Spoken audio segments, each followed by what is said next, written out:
أعوذ بالله من الشيطان الرجيم. بسم الله الرحمن الرحيم.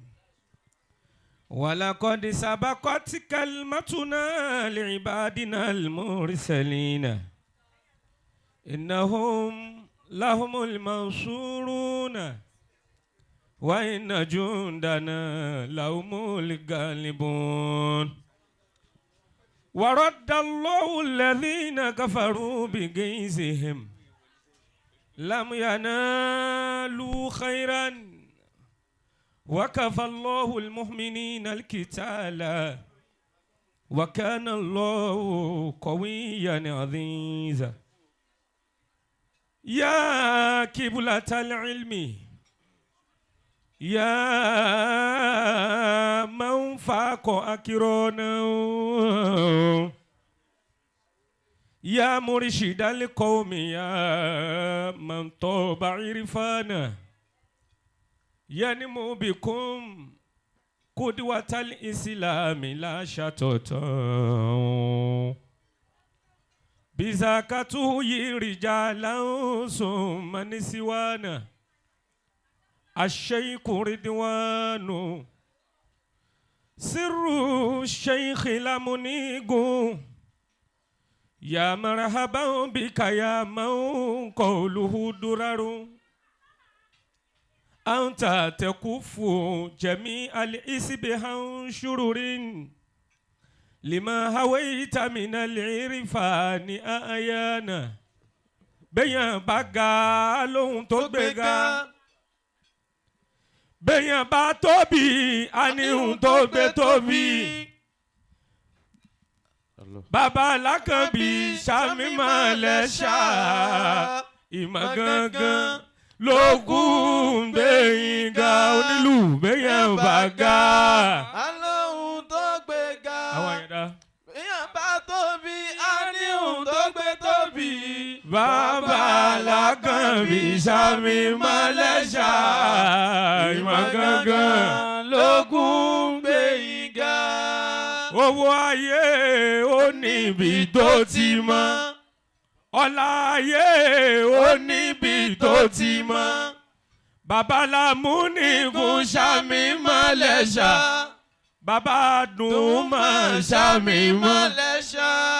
Baba Lakabi Ṣàmì Málẹ́ṣà. Lọ́lá yín yóò fi níbi tó ti mọ́. Ọmọ àjànàkú wóré kọjá lọ. Ọmọ àgbẹ̀ wọ́n ń fi irú ẹ̀ ṣeré. Bàbá tó bí ò jẹ́ dánrú ẹ̀ láṣà. Má fi sírù fi wẹ́ níkẹ́ni. Ọmọ àjàgbé má fi wẹ́ níkẹ́ni. Kò jọra wọn bàbá ju bàbá lọ. Ayé torí ìgbàlẹ̀ tó ń ṣàgídí. Ìgbàlẹ̀ ni yóò ràn ṣáájú lé ọ̀run. Adé ní ń lékè orí ọba. Ẹ ti ń lékè àwọn abínú orí. Ẹ tún máa lékè abínú orí. Ìgbà ọjà ní lékè ẹni pọ̀mọ́. Kọ̀lọ́hún kó wọlá bàbá Làgbájí. Kó wọlá Kàndé Sálámì. Kó wọlá Jàgbé Àmàdà. Gbẹ̀yìn lékè àwọn arónípín. Báyé ń pariwo wòlíì lókè. Bọ́dẹ̀ ń pariwo wòlíì nílẹ̀. Wòlíì kan ṣoṣo táwa bá wọ̀n mọ̀. Làjàgbé Babalamunigun. Ẹ má pàjàgbé. Má pàjàgbé o. Sáàtì àdágún má pàjàgbé.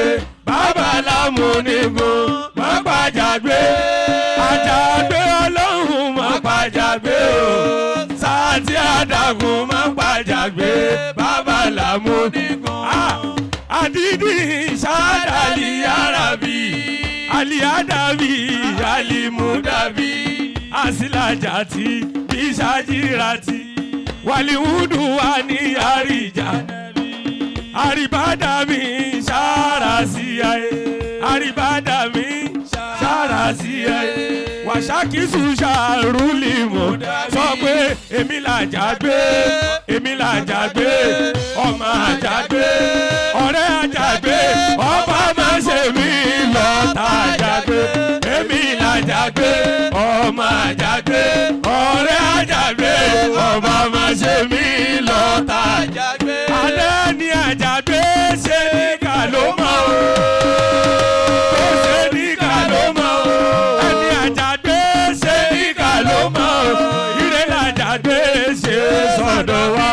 èmi làjàgbé ọmọ àjàgbé ọ̀rẹ́ àjàgbé ọba má ṣe mí lọ́tà àjàgbé. أعوذ بالله من الشيطان الرجيم. الله. بسم الله الرحمن الرحيم. الحمد لله رب العالمين والصلاة والسلام على سيدنا وحبيبنا ومولانا محمد صلى الله عليه وسلم وعلى آله وأصحابه ومن نهج مسلكه إلى يوم الدين. آمين يا الله. آمين يا الله. أدعوك بفون ولون. الحمد لله. èyí tí ó dá mi lójú jù ní pé ìjókòó tá a wà ń bẹ̀ ń rọ̀lẹ́ yìí gbogbo ẹni tó wà níjókòó yìí náà ni olóríire. Kò sí olórí ibú láàyè yìí lónìí. Invite olórí ibú ò wá bí. وإذا تعاملت البقاع وجدتها. tó bá dá ọ náà lójú pé ọ̀yí ṣe olórí ibú pé olóríire ni ọ́, bá mi pariwo ọlọ́run kó lókè pé Allahu Akbar. تشكو كما تشكو الأنام وتسعد. a fi ọlọ́run kí ànábì wa Muhammad صلى الله عليه وسلم. ọkùnrin tó ń gbóúnjẹ káàkiri fílẹ̀ náà dàkún. a fi ọlọ́run kí ànábì صلى الله عليه وسلم. a wá fi tànábì afọlá ànábì سلام الله عليه. a fi bẹ lọ́hùn a fi ṣe àdúrà fún gbogbo àwọn ẹni ọlọ́run tí wọ́n jẹ́ àdá ọlọ́run àtànábì mọ̀. صلى الله عليه وسلم. جزا الله بالخيرات أن أئمة. àdá ọlọ́run mọ̀ àdá ànábì mọ̀ àwọn èèyàn kan la dá mọ̀ tí wọ́n jẹ́ àdá ọlọ́run àtànábì mọ̀. جزا الله بالخيرات أن أئمة. gbogbo ìrìn àjò ànábì ń jọ́ta ànábì wà láyé kò fẹ́ kọjá Mẹ́kà sí Mẹdínà sí Tọ́ìf. ànábì ò délẹ̀ Yorùbá rí. gbogbo ìrìn àjò ànábì ò dé Kórè o, ànábì ò dé Ìbàdàn rí. gbogbo ilẹ̀ Yorùbá yìí kò síbi tá ànábì dé rí ń bẹ̀. صلى الله عليه وسلم. لنا نقل القرآن سبا وزلزلا. Ìwó ìlú Kùránì ni, Ìlọrin ìlú Kùránì ni, Ẹ̀pẹ́ ìlú Kùránì ni, ìlú tiyín náà ìlú Kùránì ni, Abẹ́òkúta ìlú Kùránì ni, ìwọ náà fi ìlú yín kún. gbogbo ìlú tá a pè nílùú Kùránì láyé yìí ibo lànàbì gbé rí ń bẹ̀. ẹni bá lànàbì gbé lu àwọn rí kó sọ street tá ànàbì gbé lu wọn. àwọn tí wọ́n wá polówó ànábì nílẹ̀ Yorùbá, àwọn tí wọ́n jẹ́ ambassador ànábì, àwọn làwọn àfáà wa. رجال أولو بأس شديد ونجدة. iṣẹ́ dọ́bù ló ń ṣe mọ́ bó ti jẹ́ oúnjẹ mẹ́rin. وقولهم قول وفعلهم فعل. bàbá àgbà Sheikh Tajul Adab تغمده الله برحمته آمين. Sheikh Tajul Mumin. رجال أولو بأس. bàbá wa Àgbàlagbàjì. رجال أولو بأس. Babalamunigun bàbá Àgbàlagbàjì. رجال أولو بأس شديد ونجدة. bàbá wa Sheikh Adam. وقولهم قول وفعلهم فعل. bàbá wa Sheikh Kamal. رجال أولو بأس. Al-Adabi àwọn ẹni ọlọ́run tá a lè fi ọlá àwọn tọrọ tádùn àwọn gbà. àmọ́ ó panilẹ́kún ó sì ń ba nínú jẹ́ lónìí kó wá jẹ́ pé àwọn ẹni Ọlọ́run yẹn làwọn àfáà kan wá fi ń ta yín mú bọ̀ dákun àfáà ó fẹ́ lẹ́yìn bí wọ́n ní àwọn èèyàn máa sẹ́ndì fídíò sí mi ẹ̀rín tí wọ́n sọ nípa Zumura ẹ̀yin náà jáde mo ní ẹbí wọn náà ní fóònù tán kámẹ́rà ìwọ náà lè sọ tó bá sọ àbọ̀ sí ẹ̀rẹ́ kéwù.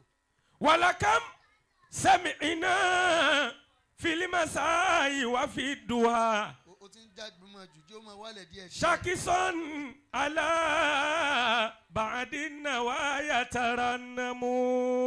Gbogbo àwọn tá a dárúkọ yìí gbogbo wọn làáfà wa tó jẹ́ pé ẹni bá nífẹ̀ẹ́ wọn òun náà ṣoríire látara mímọ̀ tí wọ́n bá ti kéwù tiẹ̀ débi pé Sheikh Kamali ò nítumọ̀ sí ẹ mọ́ ojú ibi tó ń lọ ló ń kàn ẹ́ tó bá ti bá kéwù tiẹ̀ débi pé Sheikh Adamu ò nítumọ̀ sí ẹ mọ́ orúkọ Sheikh Adam ó wá fúyẹ́ lẹ́nu ẹ láti pè láti yẹ̀yẹ́ wọn orúkọ Sheikh Kamali ó fúyẹ́ láti pè láti yẹ̀yẹ́ wọn orúkọ Babalagbàjì Babalamunigun ó wá fúyẹ́ lẹ́nu tiẹ̀ láti yẹ̀yẹ́ wọn orúkọ Sheikh Salati ó fúyẹ́ lẹ́nu ẹ láti yẹ̀yẹ́ wọn kò sí wàhálà kankan ó ń sọ fún wa irú ibi tó ń lọ ni ibi tó ń lọ ló ń júwe fáyé ó wá lè pe àwa kábọ̀ ẹ wọ mọ́tò yẹn àwa mọ ibi tá ń lọ ibi tí wọn náà ń lọ ló wọ mọ́tò ẹ yẹn àwa mọ ibi táwa ń lọ kò ní ìdíkà wọ mọ́tò tiẹ̀ mọ́tò tí wọ́n wọ yẹn mọ́tò parun ni àwọn ò ní bẹ́ẹ̀ wọ́ torí àmọ́ ibi tí yóò gbé yàn dé irú wà tó ń wù yẹn ohun tí ò ń jẹ́ ká bá wọn bú àwọn ẹni Ọlọ́run kankan nù gbogbo wọn lẹ́ni rẹ̀ vikirul awliya ìtúnà zilu rama wọn ká máa dárúkọ àwọn wòlíì Ọlọ́run túnà zilu rama yóò máa sọ ìkẹ́ Ọlọ́run kalẹ̀ sínú ayé ẹni tó ń dárúkọ wọn ni ọ̀nà wo ló ń gbà dárúkọ wọn òun ni ó bí ìkẹ́ ọ̀nà wo ló ń gbà dárúkọ àwọn ẹni Ọlọ́run òun ni ó bí ìyà sínú ayé èèyàn Ọlọ́run bá kẹ́rọ̀dọ̀ àwọn àfáà wa. Àmín ya Allah. Bá kẹ́rọ̀dọ̀ wọn. Àmín. Bàbá Babalamunigun tẹ̀ní. Adamallahu ayatahu khidmatan lil islami. Ọlọ́run jẹ́ kí ẹ̀mí Bàbá Babalamunigun. Wa Ahmadu al-Marufu. Bàbá Babalamunigun dákun ọjọ́ ti lọ. Fi kulli mashiyadin. Laqad rafa'a Allahu al-azimu lahu qadiran.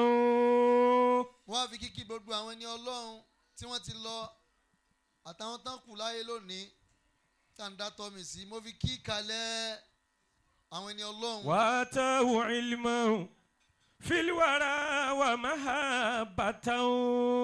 Mo gbé kíkí náà látòrí bàbá wa Mawlana Sheikh Ismail. Wa jaa alayhi al-miskin billah. bil karamati fil ukhra. Tí ẹ bá rí yín tó lóun ò rí bàbá mufti ojú rẹ̀ fọ́ ni. Zalamu yakun adha nabiyyu mukarramu. Ẹ ti fẹ́ràn bàbá mufti débi wípé ẹ̀yin gangan ti jọ bàbá mufti. Zalamu yakun adha nabiyyu mukarramu. Tí ẹ bá rí fọ́tò bàbá mufti 15 years ago 20 years back 25 years back èyí ò sì máa bá yín lẹ́gbẹ̀ẹ́ wọn èyí ò máa bá yín lẹ́yìn wọn ìtàn pè nífẹ̀ẹ́ gangan nìyẹn o. Wàháyù nabiyyi ba'dahu sanukarrimu.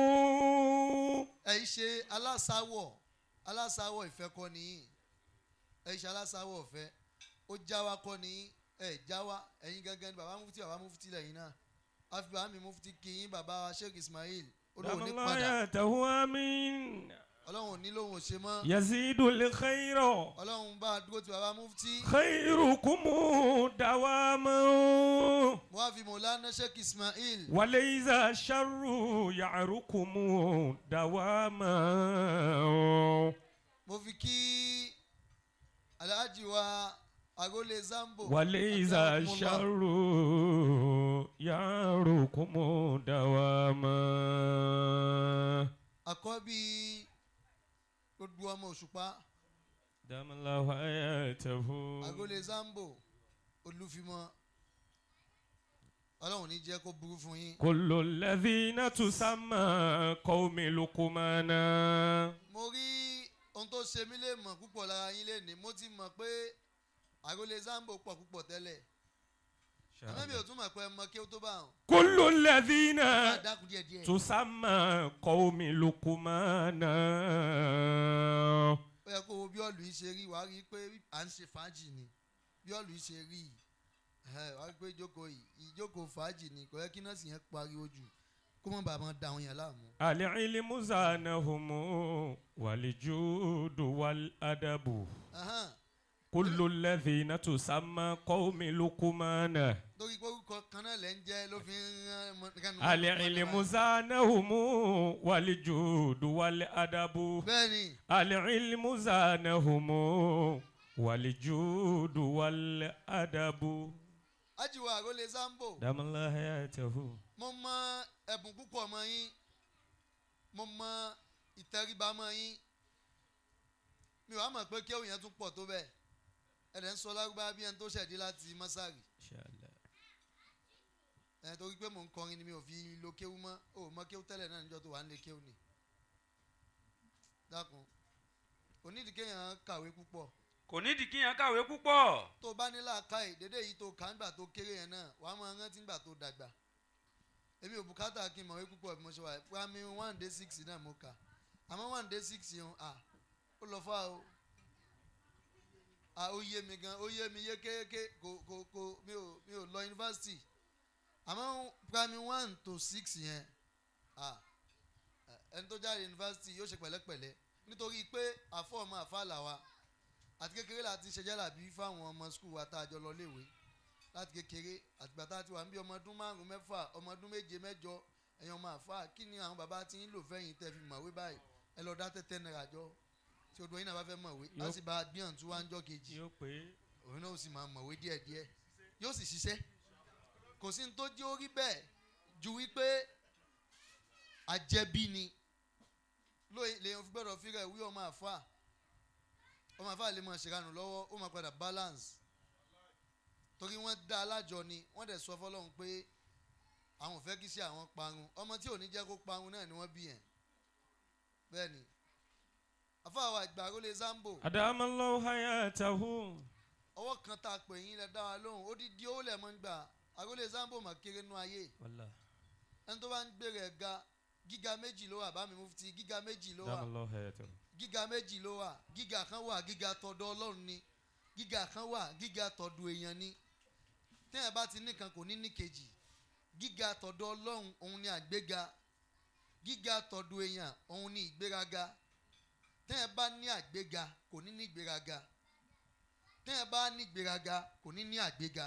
wàlá okun tàbí minukutọ ti lè bá ìhàfùdọ̀ tán. ó yẹ kí wọn náà ti ju ibi tó wà lọ àmọ́ ó ti ní ìgbéraga jù gbogbo àwọn tó yẹ kó ṣe ọ́ lóore ló máa ń fojú parẹ́ ó gbé kọ́ọ̀lù ẹnìkan kan mọ́ nítorí fóònù 250,000 tó rà wọn náà fi fóònù sí DND olórí ibú. rufi'ita. ta ló ń da ọ̀la ta ló máa ń dolo sí láàmú. ilà malamutana lihubi hilati. tí ìgbéraga bá ti pọ̀ jù àní débi tá ń lọ àkọ́kọ́ wá sí mi lé nínú gbogbo ẹni tí ó bá jẹ́ èèyàn láyé kò ní di ìgbéraga mẹ́rù tí ìgbéraga bá ti wà nù ẹrù rẹ jẹ́ ń sọ fún ọ kò ní di kí alẹ́ ya rẹ ó dá ọ láàmú mọ́ ò ní di ogun ayé mọ́ ò ní di ogun àjẹ́ mọ́ ohun tí ò ní jẹ́ ó jẹ́ èèyàn ti wà nù ọ̀rọ̀ rẹ tó àwọn èèyàn kan bẹ gbogbo ohun tó ní ẹ̀kọ́ làwọn fẹ́ wò báwo ló ṣe ń lu àwọn èèyàn ni wọ́n fẹ́ wò ọjọ́ tí wọ́n kó oore fún èèyàn ò mọ́ o kájà máa ṣe rodo ẹ lọ kájà máa ṣe rodo ẹ lọ ó gọ̀ ni jẹ́ kán sọ pé ó gọ̀ ibi wọ́n mọ̀ yìí pé ká dọ̀bálẹ̀ fárara ìyẹn ò sọ pé ká mọ̀ gà tí gbogbo ẹ bá tún kó omi nísìn á ṣàpadà sílé ní fi wu ẹlòmíì tó ń fi online gbégbé sí ayé ẹ̀ wọ́n post bàbá Tinubu president gbogbo Nàìjíríà ìwọ náà ń kọ́mẹ̀ntì ó ń ṣépè síbẹ̀ níwọ̀ tí wà á ti ìyá rẹ̀ jẹ́ owó yàrá kan níwọ̀ tí wọ́n torí owó yàrá kan lé bàbá rẹ̀ kò lé ìwọ náà ń bú Tinubu tí kì bá ṣe pé online ni o wà ọ̀fẹ́ lóhùn o lè máa jábọ́ o lè ṣe tó wù ẹ́ àwọn tó yẹ pé tí wọ́n bá yọ lọ́ọ̀kan o lè súnmọ́ ibi tán wà àmọ́ o free láti táìpù tó bá wù ẹ́ sórí fọ́tò wọn sórí fídíò wọn. tẹ̀ríjú najata wàlám tẹ̀sílùkì masalika. àgọ́lé zambo ẹ kọlà sẹ́mi mi púpọ̀ pẹ̀lú wà tí ẹni níta máa ń bùkátà lára èèyàn òun ni kéèyàn níwà Babalamunigun wọ́n máa ń kọrin pé kéwú lásán kọ́ kéwú lásán kọ́ ìwà láǹbùkátà lára rẹ̀. kéwù lásán kọ́ ìwà láǹbùkátà lára rẹ̀. kéwù lásán kọ́. àwọn nílùú ti gbà yọ̀ǹda. kéwù lásán kọ́ kéwù lásán kọ́ ìwà láǹbùkátà lára rẹ̀. kéwù lásán kọ́ ìwà láǹbùkátà lára rẹ̀. kéwù lásán kọ́. Ajiwa àrólé Zambo. Damala wa ya tahu. Ọlọ́wọ́ wọlá Ànábì wa Muhammad. Ní jayé wẹ̀yìn. Amina. Ní dológo àná. Amin. Ẹnu àrólé Zambo náà ni mo ti gbọ́ tí mo fi ń kọ́ fún àrólé pé àrólé Zambo kò fà o ẹ̀yin èèyàn mi. Àrólé èrè kìdí mọ́ ló ń jẹ́ abẹ́ orí bí. Alùpùpù lè gbé ni. Àrólé Zambo kò fà o ẹ̀yin èèyàn mi. Ṣojú dáadáa. Àrólé Zambo kò fà o ẹ̀yin èèyàn mi. Àrólé èrè kìdí mọ́ ló ń jẹ́ abẹ́ orí bí. Àrólé Zambo kò fà o ẹ̀yin èèyàn mi. Àrólé èrè kìdí mọ́ ló ń jẹ́ abẹ́ orí bí. má jẹ́ àpàdà sọ ọ́ níbi ìpolówó ìjọba ó ti fà. Àrólé Zambo kò fà o ẹ̀yin èèyàn mi. Àrólé èrè kìdí mọ́ ló ń jẹ́ abẹ́ orí bí. Àrólé ẹni jayé wẹ̀yìn. Amina. Igi tí mo fi kí Ajiwa Lukman Àrólé Zambo. Adamallahu hayatahu. Òun náà ni mo fi kí afáwa àgbà olúborí. Falawla shi'ru bil ulama yuzri. Ajiwa Jubril olúborí gold. Lakuntu liyawma. Aziyara min labidi. Kò sí ní tó yẹ kí kinní yẹn papọ̀, ìwà yín papọ̀, ìṣesí yín papọ̀, òun ló yẹ káyé yín máa jọ dùn papọ̀, ló yẹ kó jọ máa láàrin yín papọ̀. Inshallah. Ìgbéraga ò sínú ṣe sí àwọn eléyìí tó bá gbé wèrè wá wàá rí wèrè lọ́dọ̀ wọn o. Wèrè wà ńlẹ̀ gan. Kàn pé náà bá bíyàn sékòó tó dẹ̀ ń ṣàfà lẹ́kọ̀ọ́ ó lè fi wí àfà lu òkè. Má fi wé o. Ó lè fi wí àfà lu òkè o. Tó tún ké olóṣòdì. Ibi líle. Mo lọ ṣe wáàsí lóṣòdì lánàá. Inshallah. Mo wá sọ fún àwọn ọmọ mi pé ẹ̀yin náà kó nǹkan sínú mọ́tò. Inshallah. Torí àmọ́ tó lè ṣẹlẹ̀. Bàtíyàn ló ń pè wá ní wáàsí ní támákì ní támínà. Wọ́n ní káwọn ọmọ wo time.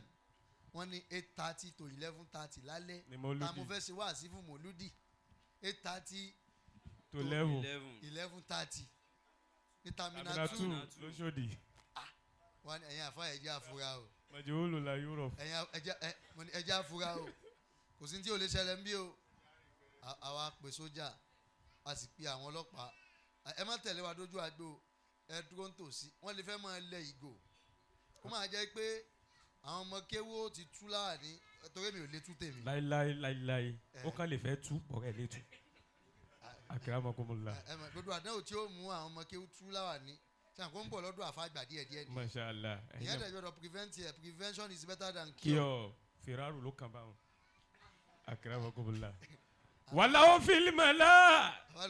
Rumutal mala alali tafi. Ajiwa olúborí Ọlọ́run ní jẹ́ jayé wẹ́yìn Rọ̀jáhùn ní ìzámẹ́ sọ́hà minka rọ̀jáhùn. Mo fi Ajiwa olúborí kí Ajiwa Al-Ghaffari. Ọmọ bàbá mi àgbàrá òkan mi. Dámọ́lá hayata. Bẹ́ẹ̀ náà ni Ajiwa olúborí àwọn àbára òkan mi nù bàbá wa Al-Matik. Ọlọ́run ní fi ilẹ̀ láíláí. Àmín. Ọlá ànábì lọ́dọ̀ Ọlọ́run. Àmín. Mo wá kí Alhaji wa èrè àsálátù. Dámọ́lá hayatahu.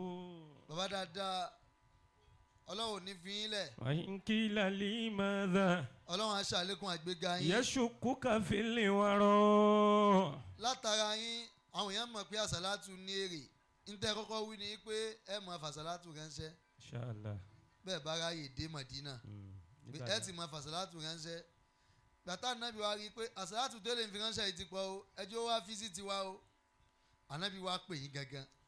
ẹ wá lọ sálámà sáà nẹ́bí. àṣekún lè Muhammadin. láti ìgbà náà ọlọ́run ló mọ ìgbà tẹ́ ẹ ti lọ sálámà sáà nẹ́bí nítorí ìfẹ́ ànẹ́bí tó pọ̀ lẹ́mìí. tarakitu hawa Musa bihubbi Muhammadin. ọba tó fi ìfẹ́ ànẹ́bí gbé yín ga bàbá wa èrè àsálátù. uditu. ọlọ́run àwọlé àfẹ́ ànẹ́bí ẹ ní jayé wẹ̀yìn láìpẹ́. wàláwùlá ma kuntu ahtadin. ó ti lò gbà rí kò sínú àwọn tó ń rí gbà lò mọ́. àdánwò ni ó dẹ̀ láwọn tọ́lọ́run máa ń pín kàn. abẹ́ lọ́hùn fún yín ájẹwà èrè àsálátù ọlọ́run mọ̀ pín àdánwò ó ti lò gbà rí kò rí gbà lò mọ́ ọlọ́run mọ̀ pín dọ́dọ̀ yín. aláyàdárù láyẹ̀dì kùlíkì usinu. èrè àsálátù wọ́n máa ń fún olówó àná lówó kódà wọ́n máa ń yá àfa ọlọ́mọ kéwú àná lọ́mọ kéwú àmọ́ wọn kì í fún ológo àná lógo. bí wọn bá ti dológo àná ó ti sọ pé kọ̀dísà àbà ó ti lọ kò ní padà mọ́ ògo tó bá ti lọ. ọlọ́run ò ráàyè kó fún yàn lóríire lẹ́ẹ̀kínní kán gbà lọ́wọ́ ẹ̀ kó tún wá mú fún lẹ́ẹ̀kejì. àwọn yẹn pọ̀ lẹ́nu ọ̀nà ọlọ́run tí wọ́n fẹ́ jẹ́ èèyàn. ẹni tọ́lọ̀ ń bá fún ní jẹ́ èèyàn ó gbọ́dọ̀ fi gbogbo ọwọ́ mú. àwọn yẹn ní ẹ̀bùn ju gbogbo wa tọ́lọ̀ ń gbé máìkì lé lọ́wọ́ yìí lọ kádàrá ló takú ọ̀pọ̀lọpọ̀. ìkànnì àwọn olórin náà ni ó ní àìmọye èèyàn ṣá ni wọ́n ti gbìyànjú káwọn gan lè là òfò ni wọ́n mú wáyé ẹ̀gbọ́ ikimọ̀ ni ó ní àìmọye èèyàn ṣá ni wọ́n ti gbìyànjú káwọn gan lè là òfò ni wọ́n mú wáyé ó wá ní àìmọye olórin náà ti gbìyànjú káwọn gan lè dàbí tiwa òfò ni wọ́n mú wáyé. gbàtán dí ayé wọ́n pàdé ẹ̀bùn gbàtán dí ayé wọ́n rí ẹ̀bùn lò àmọ́ ó kù kí ẹ̀bùn yẹn gbébi tí ẹ̀bùn máa ń gbé ológode nítorí pé òfò ni wọ́n mú wáyé wọ́n yìí sì rí kádàrá èèyàn wọ́n rí ibi kankan lọ. ọba tí ò ṣe yín lólófo ájọ èrè àsálátù tó jẹ́ pé ológo ló ṣe yín àfiọlá nẹ́bì bẹ́ẹ̀ lọ́hùn bàbá èrè àsálátù ọlọ́mọdé padà wánú àwọn olófo mọ́ o. wàlá yagidor bisahibiki zamanu. ọlọ́lá awúlẹ̀ wàlá kú wátà. illa billahi aliyyil azim. mo fi ájọ èrè àsálátù kí gbogbo àwọn ọkùnrin tó ń bẹ níkàlẹ̀ ẹ dákun ẹ má bínú sí mi torí ànábì kí n lè tètè pass message alutifi ọlọ́run ní jẹ́ jayé wẹ́yìn. amiina. ọdún ẹ̀yin bàbá wa tí ẹ wá nítorí alájà wa Ebudola gbogbo yín ni mo kí ọlọ́run ní gba rìsíkì lọ́wọ́ yín. amiina. wá kí gbogbo ẹ̀yin alájà wa níkàlẹ̀ tẹ́ ń jẹ́ ọ̀rẹ́ fún alájà wa Silva Ebudola ọlọ́run ní gbàgbà lọ́wọ́ gbogbo yín. amiina. ẹ̀dùn rí ẹ̀dùn wò náà lè fi wá àgbo gbogbo àdánwò tí ọ̀rẹ́ fi máa ń fi ọ̀rẹ́ ẹ̀ pamọ́ tí wọ́n á béèrè pé ọ̀rẹ́ ẹ̀ dà ẹ̀ àjọṣe mọ́ àdánwò ni. alájà wa godmother ìyá alájà wa àgbékẹ́ adétòkunbọ̀ àti gbogbo ẹ̀yin ìyá wa gbogbo yín la kí ọlọ́run ní dà yín lọ́rọ̀ rú. amiina. ọlànàbí lọ́dọ̀ ọlọ́run. sallallahu alayhi wa sallam. lẹ́yìn bá ń bẹ́ sí kámẹ́rà pé ẹ̀yà mi òun náà mọ̀ pé òun yá yìí ni. gbogbo àdánwò tí òun jẹ́ kéèyàn bẹ́ sí kámẹ́rà mọ̀ pé ẹ̀yà mi tí wọ́n fẹ́ yà gan tí ó gbójú pamọ́. àdánwò ni o ọlọ́run ní jẹ́ ó bá yín. amiina. ọlànàbí lọ́dọ̀ ọlọ́run. sallallahu alayhi wa gbogbo ẹ̀yin sallam. olórin islam tẹ́ǹbẹ̀ láàyè yìí ni mo kí tẹ́ǹ jẹ́ kọ́lígì alájà wa Silva Ebudola ọlọ́run ní dà yín láàmú mo kí alájà wa lẹ́gbẹ̀ẹ́ bàbá wa wàhínnàmá ṣìírù. ẹ bá jókòó táwọn àfa ẹ ti mọ̀ pé àfa lòun náà ni. lubul mari yuriduhu. ń tẹ́ bá balẹ̀ gbé àwọn àfa olórí rẹ̀ yẹn tán yẹn ni. wàhínnàmá ṣìírù. ọlọ́run ní sọ yín lórí ibú. lubul mari yuriduhu. ọlọ́lá awúlẹ̀ wà lákù wátà. alali unasi wahin kisa wahin amako. mo kí ajiwa Jamiu náà my Naija nínú tá à ń sọ nìyẹn ìtẹríba ló máa ń ṣoore fún yàn iṣẹ́ my Naija ló jẹ́ kí o máa rí báwọn my Naija jù ọ lọ kò dẹ̀ sí ní tó yẹ kí my Naija ga bámísà níbi ìtẹríba náà ni tẹ́ bá pè Naija pé a fẹ́ ṣe mòlídì àwọn afá fẹ́ ṣe mòlídì odidi owó ni ó 500,000 sókè náà máa ń gbà tí wọ́n fẹ́ lọ ṣe coverage báyìí àmọ́ tó bá ti kan mòlídì ibi nǹkan àwọn afá Naija wá sọ pé ní tó bá ti wà lọ́wọ́ yín ẹ fún mi mo fi ń ra àlùbáríkà ni.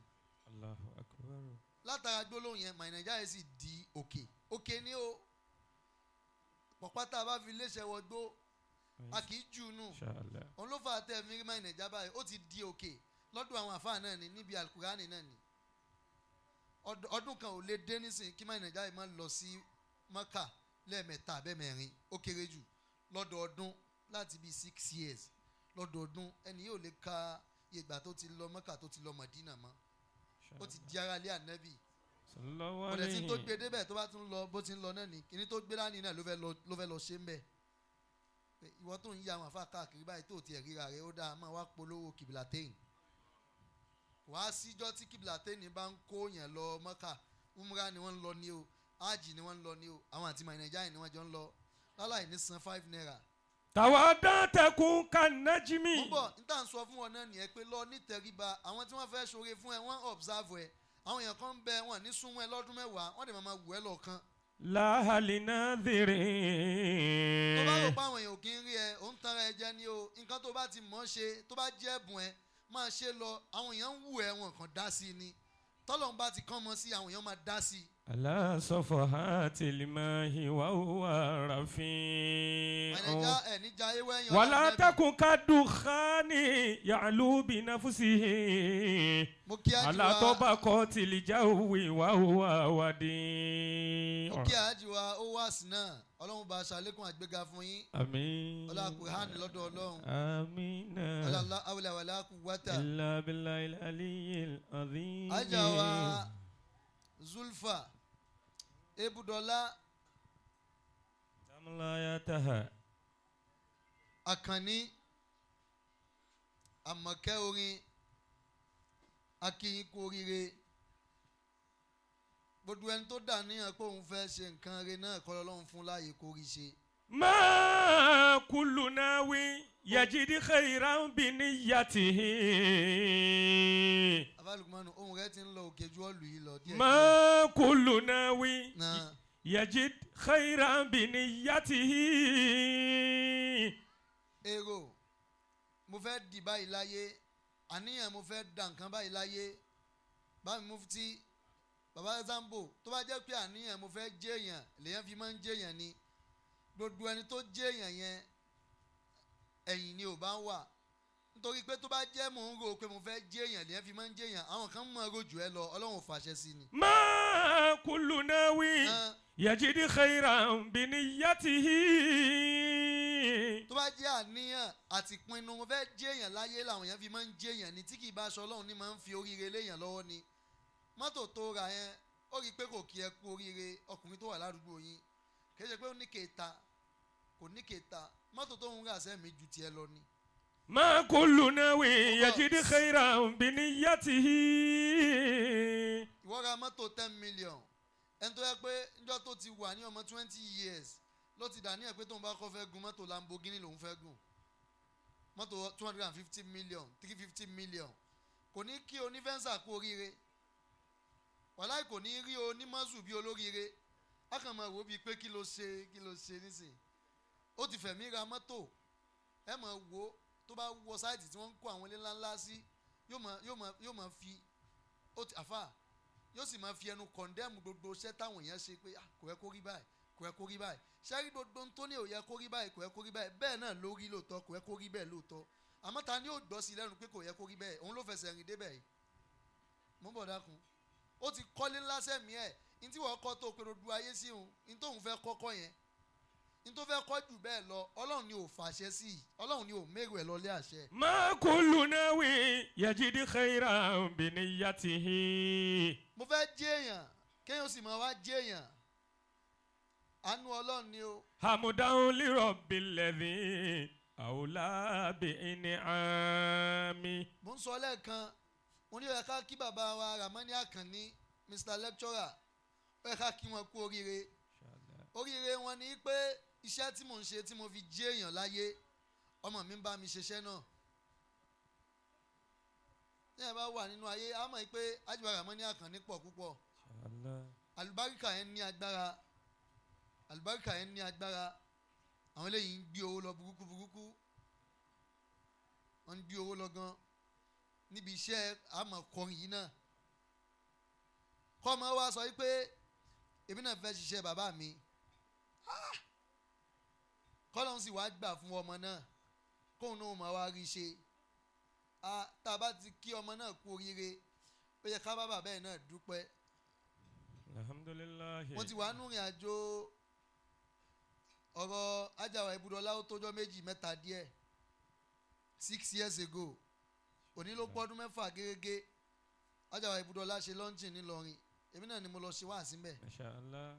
ó jẹ́ kí n mọ̀ pé Ebudola ti ń bá bọ̀ tipẹ́ ní tẹni tó ń tọpasẹ̀ bàbá rẹ̀ ìdùnnú gbogbo bàbá rẹ̀ òun ni kọ́ mọ́ bá a ṣiṣẹ́ Umurulu Keisi bàbá tó bí Umurulu Keisi akùnrin àgbà olórin ni bàbá ẹ̀ Umurulu Keisi ò wá mọrin kọ ó wá ń bá bàbá ẹ̀ nínú jẹ́ ìmọ̀ ń pa bàbá ẹ̀ lẹ́kún ó wá dijọ́ kan bàbá tó bí Umurulu Keisi olúborí ó wá ní ká lọ pa Umurulu Keisi pé ẹ lọ bẹ́rí ẹ̀ dànù ọmọ yìí ò wúlò ọmọ yìí kò tó lọ́mọ tá a lè fi yan gan kì í sọ ọmọ rẹ̀ ẹ lọ pa nítorí pé kò mójútó ṣe bàbá rẹ̀ ọmọ tá ń pè lọ́mọ rẹ̀ ó ju wúrà àti fàdákà lọ gbogbo téèyàn bá ní láyé tí ò bá ti rí ọmọ rẹ̀ bí ẹ bá ń sọ fún pé kò ní nǹkan kan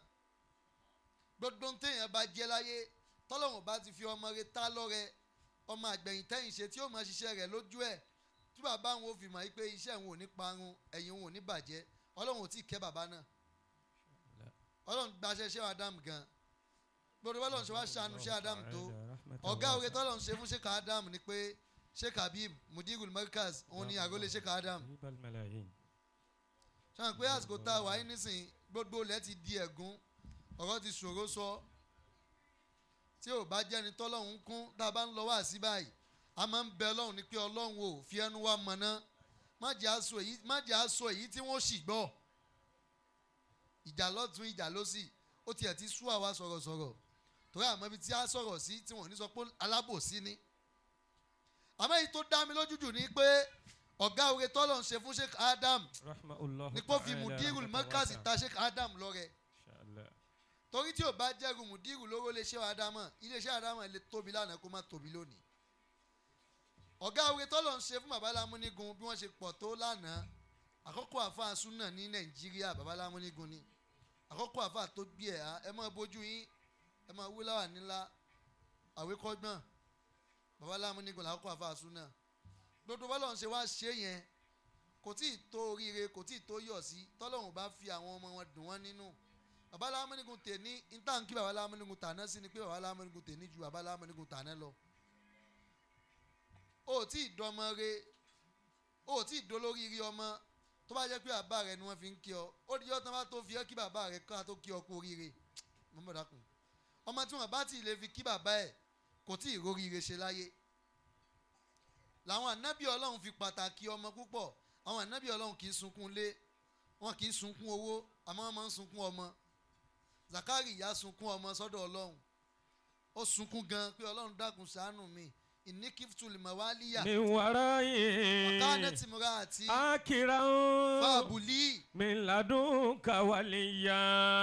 ẹkún Zakari ìyá ni pé Ọlọ́run mo fẹ́ bímọ rè ẹkún Zakari ìyá ni pé mo fẹ́ bí ọmọ agbẹ̀yìn tẹ́yìn ṣe Ọlọ́run wá fi yàyà ó fi rẹ Zakari ìyá lẹ́kún gbà tí Umurulu Keisi ò wá fẹ́ jí ọmọ rẹ̀ tí ò fẹ́ mú rí kọ́ bí bàbá rẹ̀ wá ní kí wọ́n lọ pa pé kì í sọ ọmọ rẹ̀ kì í sọ ọmọ tó wúlò ilé òun ó bàjẹ́ lẹ́yìn òun gbà tó wá kù díẹ̀ kí wọ́n débi tí wọ́n ti pa Umurulu Keisi ní Atifa yìí bá dé ní tí bàbá rẹ̀ ń tọrọ lọ́dọ̀ Ọlọ́run irú orin tóun máa ń kọ tóun náà fẹ́ kọ́ ọmọ òun máa kọ ló bá dé sára Umurulu Keisi bá ní kì í fá ó ní kì í fá náà búkì mí zikire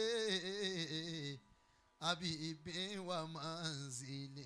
kì í fá náà búkì min zikire habibin wa manzili bisikiti liwa baina dakuli faumali bisikiti liwa baina dakuli faumali ó tún ní kìfánà bùkì min zikire abibin wa irifani. Kifana buki min dikire abibin wa irifani. Warabu afati ayatu muzu azimani. Wafati. Warobu afati ayatu muzu azimani. Warobu Afatiha tu munzu azimani. Ó ní kìfá ẹ̀yin tí bàbá mi ní ẹ lọ pa mí ẹ̀yin méjèèjì ó ní ẹ dúró náà. Kìfá nabuki min dikire abibi wa manzili. Ó ní nabuki ẹja sunkún min fikire abibi wa manzili. Ẹja sunkún olólùfẹ́ wa táàrí mọ́ wa manzili ẹja sunkún ilé ẹ̀ tó ti da oro. Bisikiti liwa Beina dakuli faumali. Bisikiti liwa Beina dakuli faumali. Àwọn tó fẹ́ lọ pa Umrul Kezi ni wọ́n bá tẹ stop. Bisikiti liwa. Pé ẹni tí wọ́n ní ká lọ pa nítorí kò mórin kọ òun ló ń kọrin yìí náà bá lọ jíṣẹ́ fún bàbá rẹ̀ pé ń ti ń kọrin náà bá ní ó máa kọ ló bá kọ ọgọ́rùn-ún ẹ̀lẹ́ẹ̀kan náà. Bàbá rẹ̀ wá ní òun dúpẹ́ lọ́dọ̀ Ọlọ́run pé irú ọmọ tóun tọrọ òun lọ́lọ́run bùn òun yìí irú tí mò ń fẹ́ lára rẹ̀ òun ló dé yìí Ajáwa Ebudola irú tí bàbá yóò máa bẹ lọ́run lọ́dọ̀ Ọlọ́run náà nìyí pé èmi náà fi ọmọ tí yóò máa kọrin tí yóò máa ṣerú iṣẹ́ mi. Bisikiti liwa Beina dakuli faumali. Ọlọ́run ti wá gbà bẹ́ẹ̀. Inshallah. Mo kàn fẹ́ fún yín ní ìmọ̀ràn kan.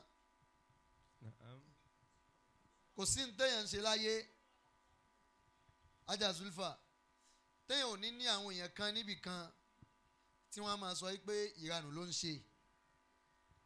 Kò sí nǹkan téèyàn ń ṣe láyé kò sí nǹkan náà bó ṣe lè dáa tó táwọn kan ò ní wà níbì kan tí wọ́n á máa sọ pé àwò ibi tí ó bàjá àwò ibi tí ó gúnlẹ̀ sí. Ìtẹ́mi fẹ́ sọ fún yín lónìí Ajá Zulfa ní pé ẹ má relent ẹ má sọ pé ẹ ṣe mọ́ nítorí fẹ́ sọ fún yín lẹ́nu nìyẹn gbogbo aláàdé ibi tá à ń lọ tá a bá ti gbọ́n táyé ń wí gbogbo ẹni tó bá fẹ́ jẹ́yàn láyé wọ́n gbọ́dọ̀ gé ẹ létí lọ o gbọ́dọ̀ lo ayé Àṣàkẹ́ kí wọ́n náà sọ pé o gbọ́n kankan gbogbo àwọn tí wọ́n máa ń jẹ́yàn yẹn Àṣàkẹ́ tó lóun ò gbọ́n kankan òun ni ò ṣẹ̀ṣẹ̀ gbọ́n kankan gbogbo àwọn tí máa ń jẹ́yàn láyé àwọn ò ti gbọ́n kankan ti pẹ́. Ọgbọ́n pa. Gbogbo ẹni tí ó jẹ́ èèyàn láyé ògbẹ́ni tó lọ́wọ́ wífà nẹ́bí ni láyà azúnkà qawluhum inna na'lamu ma yusirruna wa ma yu'linun. Ọlọ́run ní wà nẹ́bí nítawọn èèyàn bá ń sọ nípa aṣẹ́ tó gbé dání láyà azúnkà má jẹ́ kó bá ẹ nínú jẹ́ o. Ọ̀rọ̀ lásán ni wọ́n fi gba oríire lọ́wọ́ ẹlòmíì pé ṣé ó kàn wá rìn káàkiri náà ni nígbà tá a bẹ̀rẹ̀ wá sí tá à ń lọ wẹ́rẹ́wẹ́rẹ́ àwọn ẹgbẹ́ wa ń bú wa ní torí nínú Zumratul Mu'min ní táwọn afáwa fẹ́ ni kí ẹ̀ máa kọ́ yẹn kéwú wọn àfẹ́ kó máa lọ wá sí wọn àfẹ́ kó tiẹ̀ popular wọn àfẹ́ kẹ́ni kankan mọ̀ ẹ́ kó sáà dọ́lọ́hún mọ̀ kó sì jókòó ti àwọn ọmọ kéwú kó máa sọ pé yakulu yáyà kuritu bi yudari alimore taji mansubata gafa. Aya kulu ya haya kuritu bi yudari alimore taji mansubata gafari. Táwọn ká máa wí nìkan nìyẹn pé ẹ ṣáà máa kọ́ yẹn kéwú láàárọ̀ lọ́sàn-án lóru tá bá dọ́dọ̀ ọmọ Zùmúrà láàárọ̀ wọ́n fẹ́ kó wà nílé kéwú lọ́sàn-án wọ́n fẹ́ kó wà nílé kéwú lálẹ́ wọ́n fẹ́ kó wà nílé kéwú májúmọ́ wọ́n fẹ́ kó wà nílé kéwú kó ṣàmọ́ kọ́ yẹn kéwú tá bá tún ní prógráàmù ládùúgbò àwọn fáwọn ò fẹ́ kí Zùmúrà ó débẹ̀ bí wọ́n ṣe gbé kalẹ̀ ní ètò Zùmúrà nìyẹn táwọn ní àfa àlábẹ́yàdà kan ní ànúkọ̀lá nígbà tá a délé ẹ̀ a bá pé ó ń kọ́ àwọn ọmọ ń ké ó ní o wọ́n ṣàbà tó ń ṣe yakulu yáyá. kúrí túbí yúdàrí àlèmúrè tají máa ń so bàtà gáfárì. nígbà mo wá ké o tèmi tán mo wá rí i pé ó dà pọ́ lọ́run rán mi níṣẹ́ mi yàtọ̀ sí pé kí n máa ṣe yakulu yáyá. mo ń ṣe yakulu yáyá yẹn náà ju ẹni tí ò lọ wá sí lọ ó kàn fẹ́ sọ̀sọ́kúsọ ní o pé àwọn Sírù ó kàn rìn káàkiri kò kọ́ yẹn ń ké o òun kàn lọ wá sí káàkiri èní Ṣakí ọ̀la sẹ́yìn kò kọ́ yẹn ń ké o òun tí ó rìn káàkiri kò ní ọmọ ké tó mi o èmi ò rẹ́ǹtì èèyàn o rẹ́ǹtì tó bá ń tẹ̀lé mi èmi ni mo ní. òun tí kò dẹ̀ lọ wá sí tí mò ń lọ yìí tẹ́ bá délé ẹ̀ lè bọ́ ọmọ ké kankan bẹ́ẹ̀ kírú ẹ̀ wá lóun fẹ́ gbà mí nímọ̀ràn sàmọ́ yìí pé ó fẹ́ gbà tó wà lọ́wọ́ mi kú òní kó wá sọ fún mi pé Sírù wọ́n àti tẹ̀ ń lọ yìí ti pọ̀ ju ẹ máa sinmi ẹ máa rẹ́sìtì kí ẹ ṣe pé ó fẹ́ kí n máa rẹ́sìtì ó wu òun náà kàn pé wọn ò pé ni o. yuridu muluku. mo wá ń ṣe tèmi lọ ìgbà tó padà wá yá la wá rí kálukú náà ẹni tí wọ́n ní kó pè ń zuri mọ́ṣáláṣí àdúgbò wọn tóun náà gbé fóònù fọ́mọ kó yá àwọn today's lecture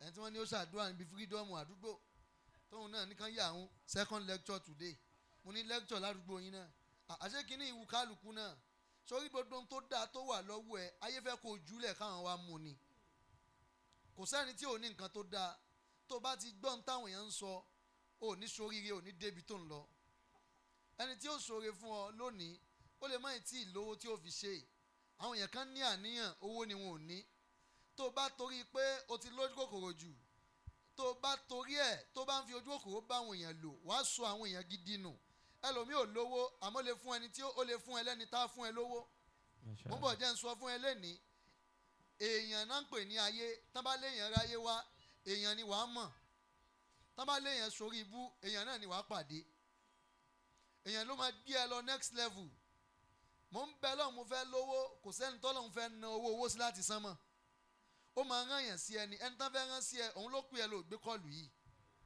ẹni tán fẹ́ rán sí ọ òun ló mẹ́sẹ̀jì ẹ ní fóònù rẹ wà ní DND yìí ó ti lè fojú pààyàn rẹ jù ó ti lè fojú yẹpẹrẹ èèyàn jù òun ni ò jẹ́ ó tí ì débi tó ń lọ látòní lọ tó bá ti dà níyàn pé ò ní fojú pààyàn rẹ mọ́ wàá rí wípé àwọn èèyàn tó wà lẹ́gbẹ̀ẹ́ rẹ àwọn náà ní tí wọ́n fẹ́ ṣe fún ẹ. Imam Shafi'i ajá Zulfa ó ní inni uayyi aduwi inda ru'yatihi. inni uayyi aduwi inda ru'yatihi. liadifa sharra anni bitahiyyati. liadifa sharra anni bitahiyyati. Imam Shafi'i ní a gbọ́dọ̀ lọ mọ̀ wípé. inni uayyi aduwi inda ru'yatihi. a gbọ́dọ̀ lọ mọ̀ wípé kí gbogbo ẹ máa gbára wọn òun náà ni wọ́n ń pè ní pé à ń lu ayé tó bá ti fẹ́ lu ayé mi ò fẹ́ lọ́ta wàá wulẹ̀ kú ò láyé ni torí kò sẹ́ni tó máa lu ayé tí ò ní lọ́ta tó o bá ti ní ọ̀rẹ́ ó di dandan wàá ní ọ̀tá ó dẹ̀ gbọ́dọ̀ ṣépè lé ọ̀tá jù nígbà míì gbogbo ọ̀tá tó bá rán ẹ létí pé ò tí ì ní tó yẹ kó o ní kì í ṣọ̀tá mọ́ jọ́ tó bá ti ní tó o ní yẹn ó yẹ kó o mọ̀ ṣàdúrà fún ni torí òun ló jẹ́ o ní.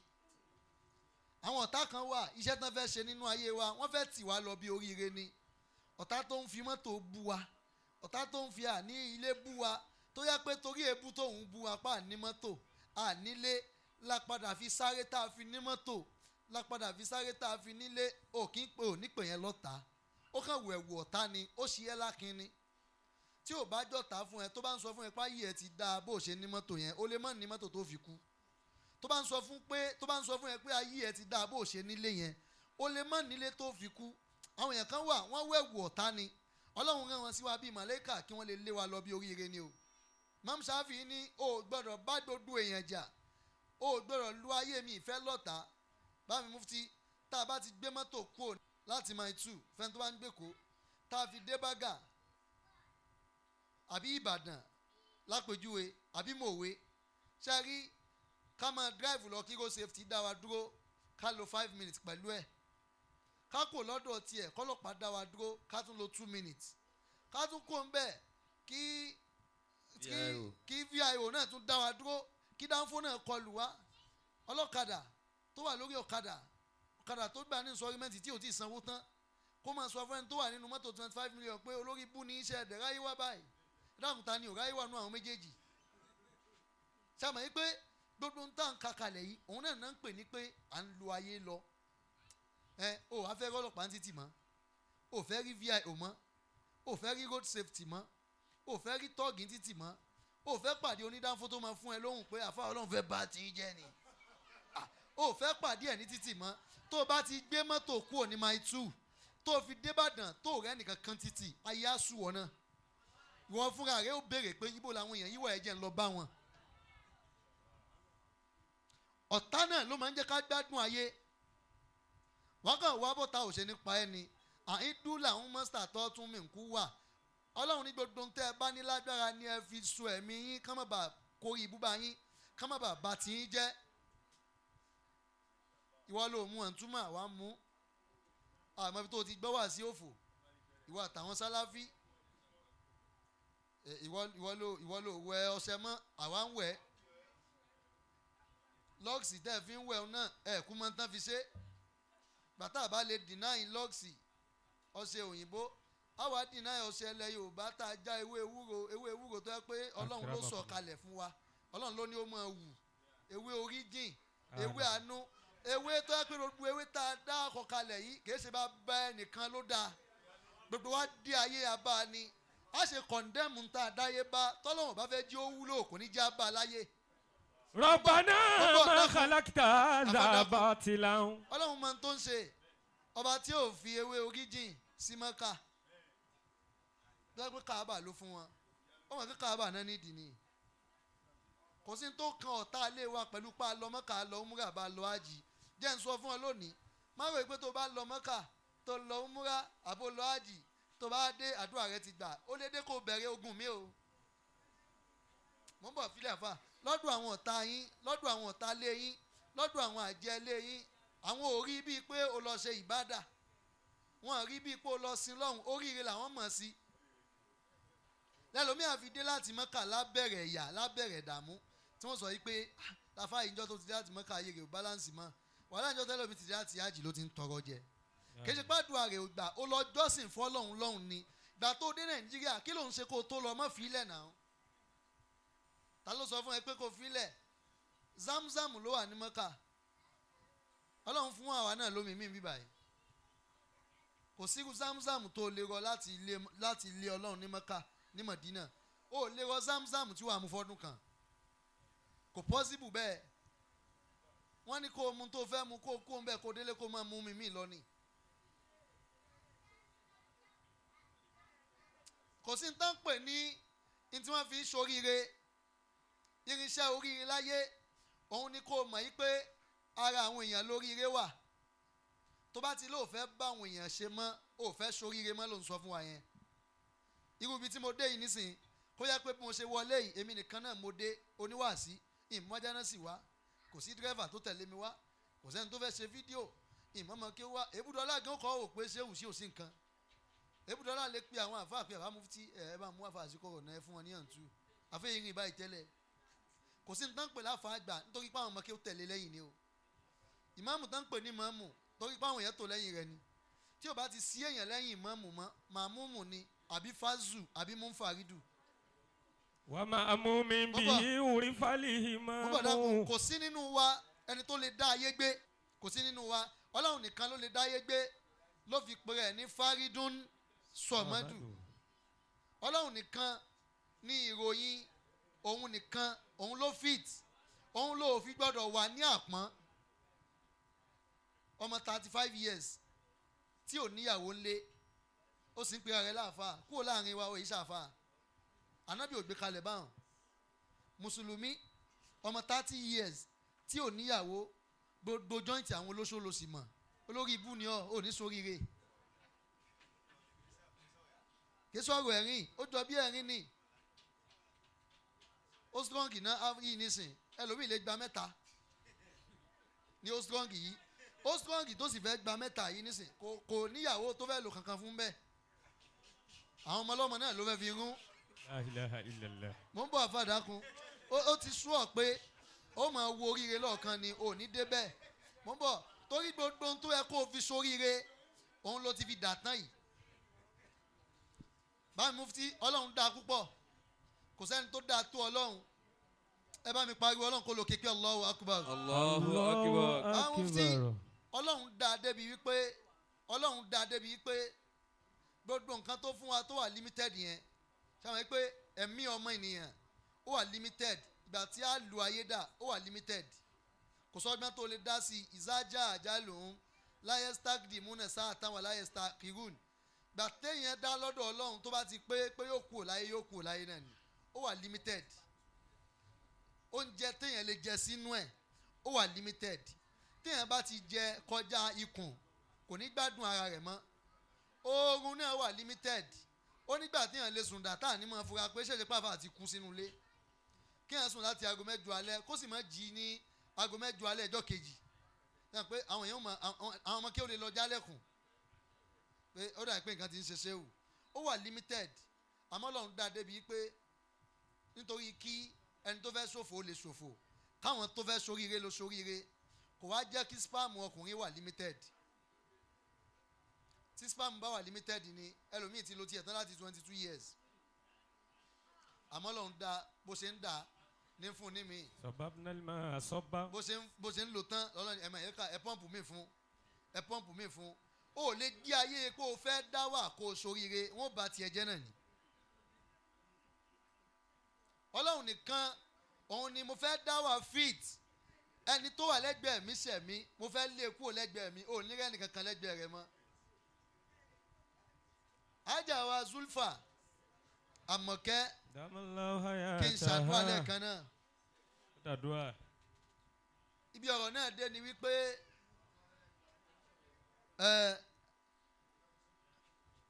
má jẹ́ kéèyàn ó sọ fún yín pé ajá Zulfa èyí tó ń ṣe yìí fílẹ̀ wàhálà rẹ pọ̀ jù tán bá ní wàhálà rẹ pọ̀ jù lórí ojú ọ̀nà tí wàá ti ṣoríire jẹ́ kó pọ̀ tí wàá fi ṣoríire tí ò sí lọ́wọ́ ẹgbẹ́ rẹ náà ni. Ọlọ́run kó wọlé ànábì lọ́dọ̀ Ọlọ́run. Ọlọ́run wọlé ànábì lọ́dọ̀ Ọlọ́run. èyí tá a ṣe lónìí mọ́ jẹ́ ó já ṣe mọ́. èyí tá a ṣe lónìí mọ́ ṣe láṣẹ mọ́. àwọn tí wọ́n fẹ́ bá wa lọ́ǹchì kẹsẹ̀t. àwọn tó fẹ́ bá wa lọ́ǹchì kẹsẹ̀t. àmọ́ bí tá a ti gbé.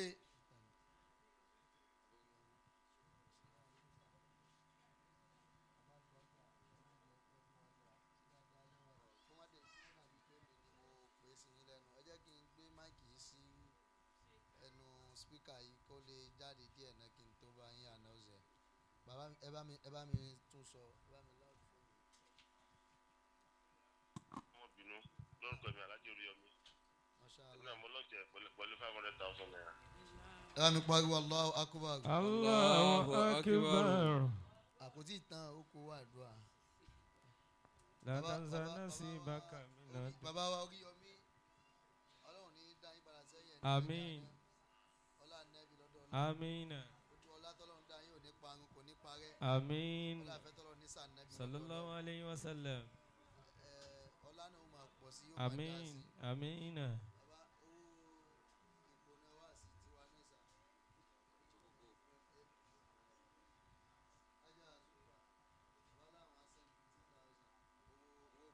Okuna.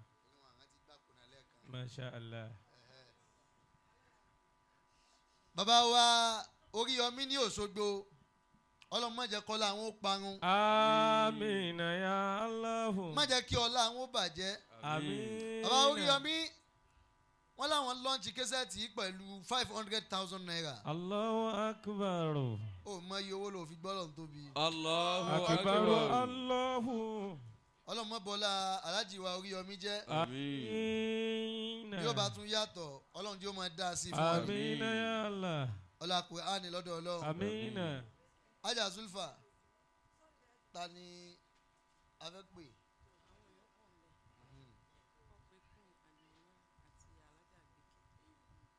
wọ́n ní kí n kọ́kọ́ pe ìyá wa Queen Manaratul Hikma Queen Rashida Awa àwọn tí wọ́n rán wá dà.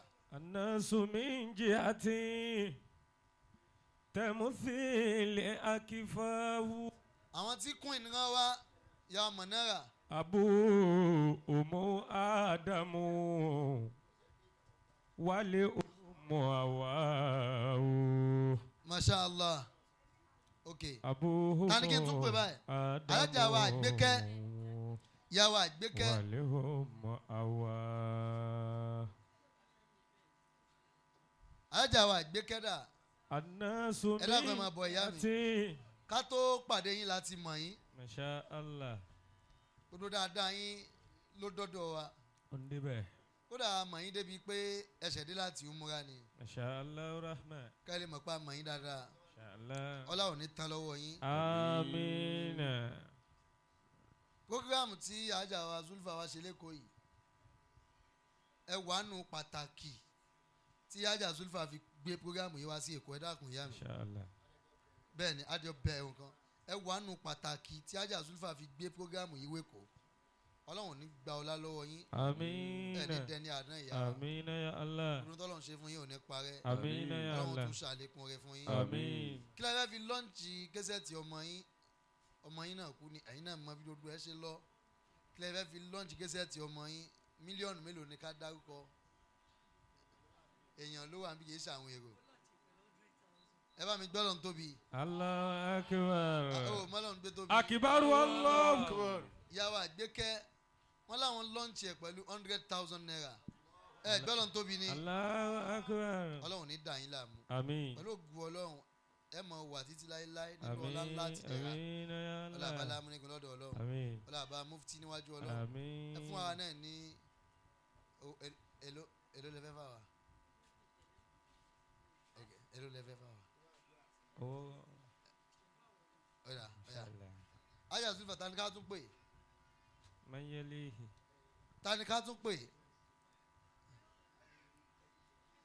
Salami bandele na sharoba tayyiba inda tayyibi kadhaka sharabu tayyibina yatibu.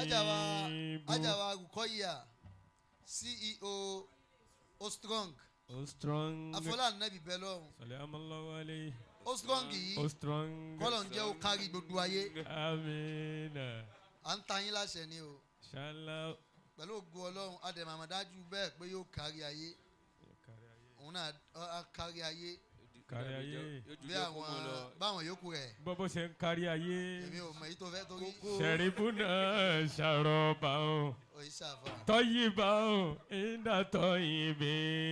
Àjà Rukoya Ostrong Ọlọ́run ní dà yín là. Kàzákà ṣàràbù tọ́yìbì náà tìbù. Èló lẹ fẹ́ fi lọ́ǹchì késẹ́ẹ̀tì yìí.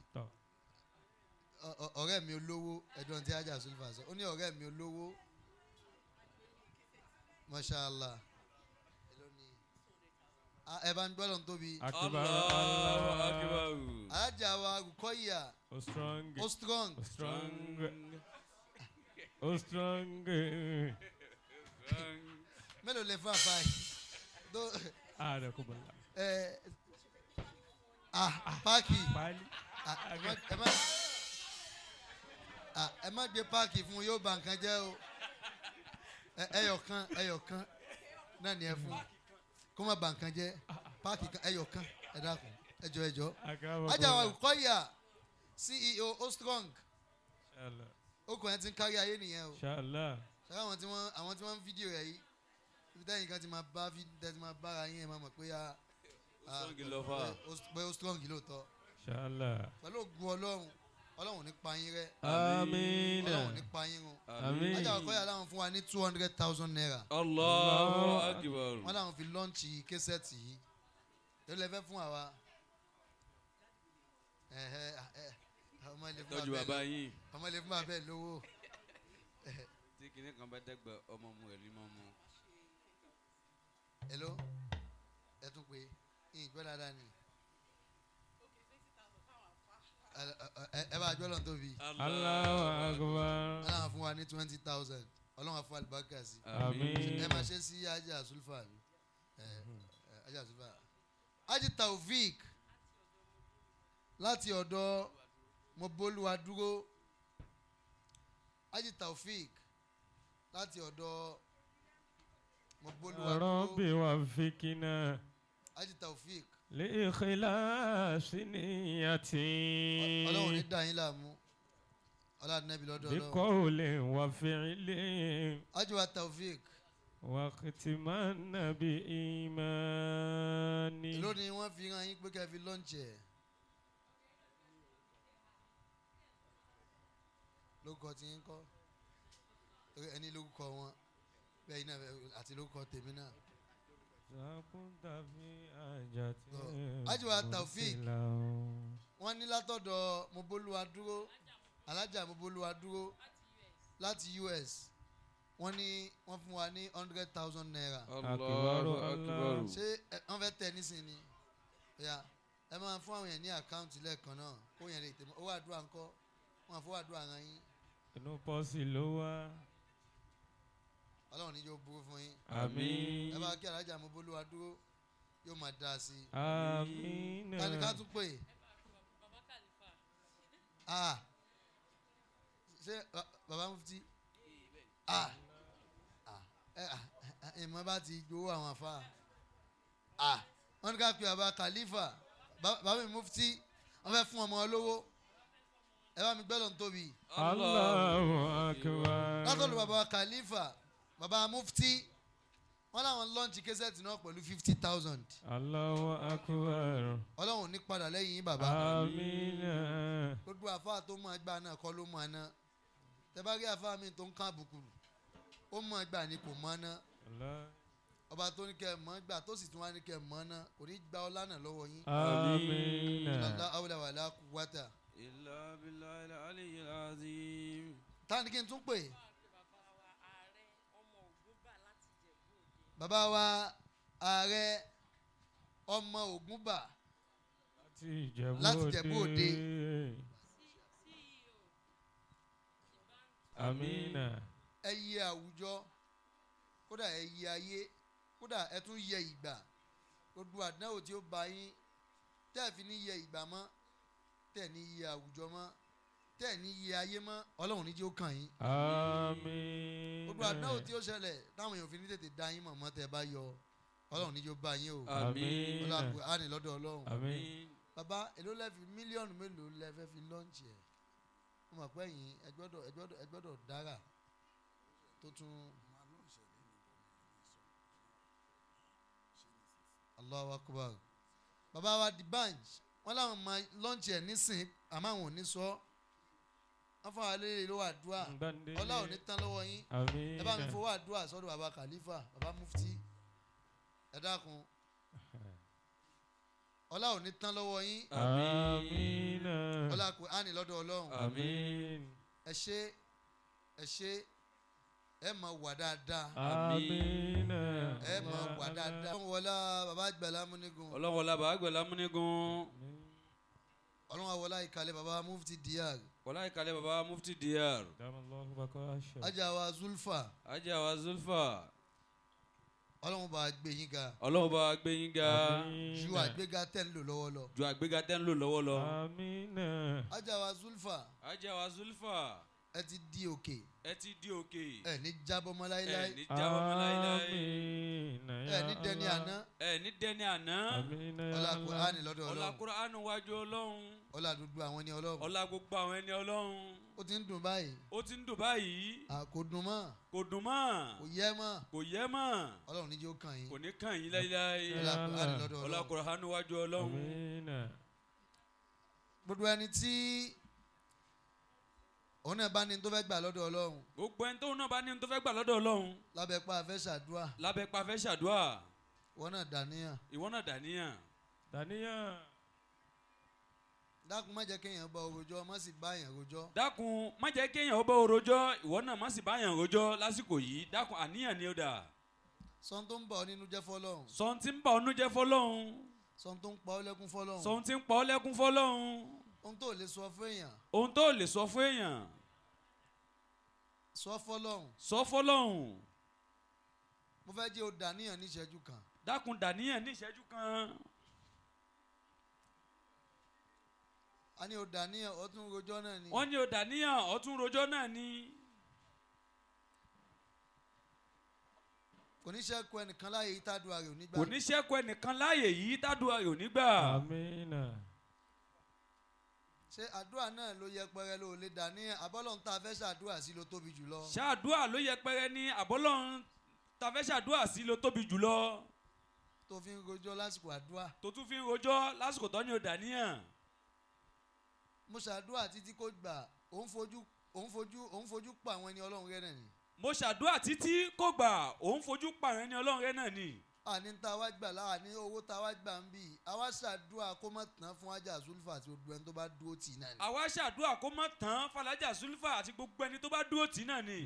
ìwọ náà dàníyàn níṣẹ́jú kan ohun tó ń bà ọ́ nínú jẹ́ ohun tó ń pa ọ́ lẹ́kún sọ fọ́lọ́hún níṣẹ́jú kan. ohun tí ń pa ọ́ lẹ́kún tí ń bà ọ́ nínú jẹ́ sọ fọ́lọ́hún níṣẹ́jú kan. má jẹ́ kéèyàn bẹ èròjọ́ tó bá fẹ́ bẹ èròjọ́ fílẹ̀ jẹ́ ó mọ dá ijó èrò. tó bá fẹ́ bẹ́ẹ̀ rojọ́ ìwọ fílẹ̀ jó mọ dẹ́jọ́ rẹ̀ rò. àwọn àní kankan àní oògùn àní agbára. àlógùn àlágbára. àmọ́ a ní àṣẹ àní ṣàdúrà fún yẹn kó má gbà. a ní àṣẹ àní ṣàdúrà fún èèyàn kó má gbà. ìwọ tẹ́sítì ẹ̀ wò pẹ̀lú àníyàn rẹ ẹni tí ò ní dàníyàn fún náà lẹ̀ kó tẹ́sítì ẹ̀ wò. ẹni tí ò ní dàníyàn ìwọ náà fílẹ̀ kóun náà tẹ́sítì ẹ̀ wò. àwọn tí wọ́n ti ga àwọn alájọ ẹ̀rẹ̀ àsálátù àwọn ni wọ́n ń dàníyàn bíi pé wọn ò tí ì jẹ́ nǹkan kan yìí. àwọn tí wọ́n ti ga bí alájọ ẹ̀rẹ̀ àsálátù ni wọ́n ń dàníyàn bẹ́ẹ̀ ni tí ò tí ì jẹ́ kankan yìí. kódà ó ṣe mí lé mọ̀ bàbá mi mufti náà tún wá ń dàníyàn. bàbá mufti náà tún wá ń dàníyàn. ó yẹ kó ṣe ọ́ lé mọ̀ àwa bí wọ́n léèrè pé ta ni ọba hàn. àwa bí ó léèrè pé ta ni ọba àwọn tó fi já sí pé ẹjọ́ ló kù tó tún rò.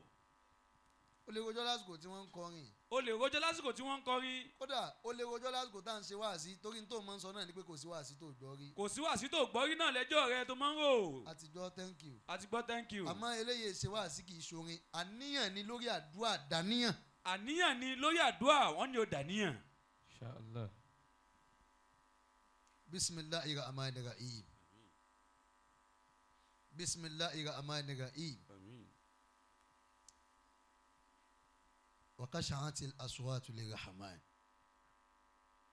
اللهم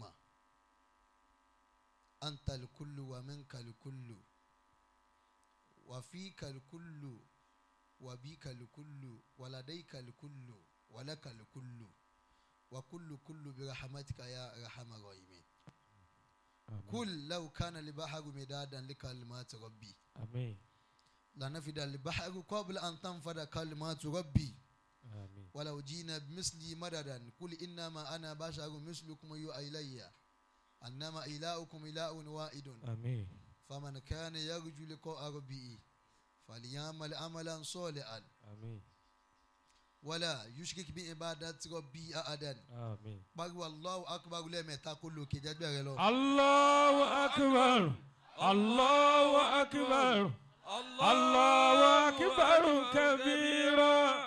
lórí àníyàn tó da yìí bí 1000 ò bá ju ọlọmọ mú bá fi ṣe sàrà àníyàn tó da yìí tí 1000 ò bá ṣe tí o bá sábà rẹ.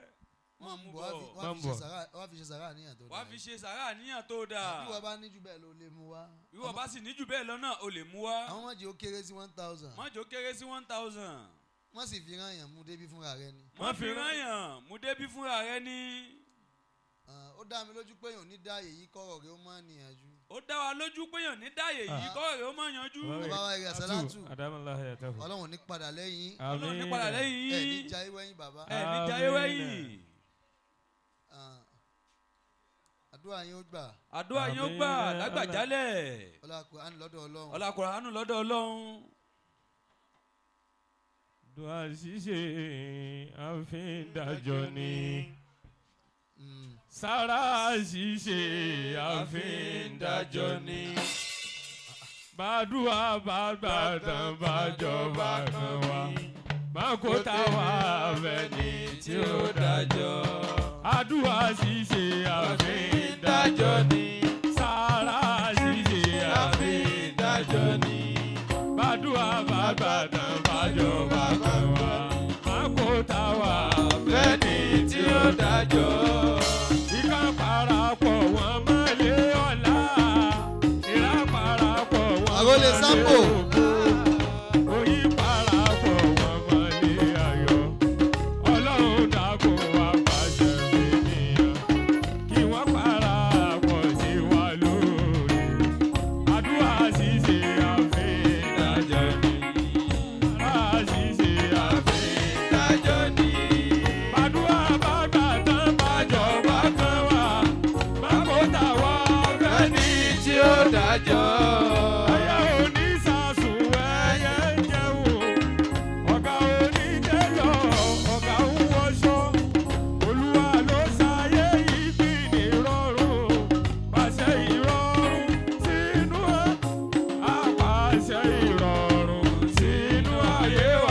Aki baba wa gba Maulana Fadilatu Sheikh Ridwanullah. Baba wa gba Maulana Fadilatu Sheikh Ridwanullah.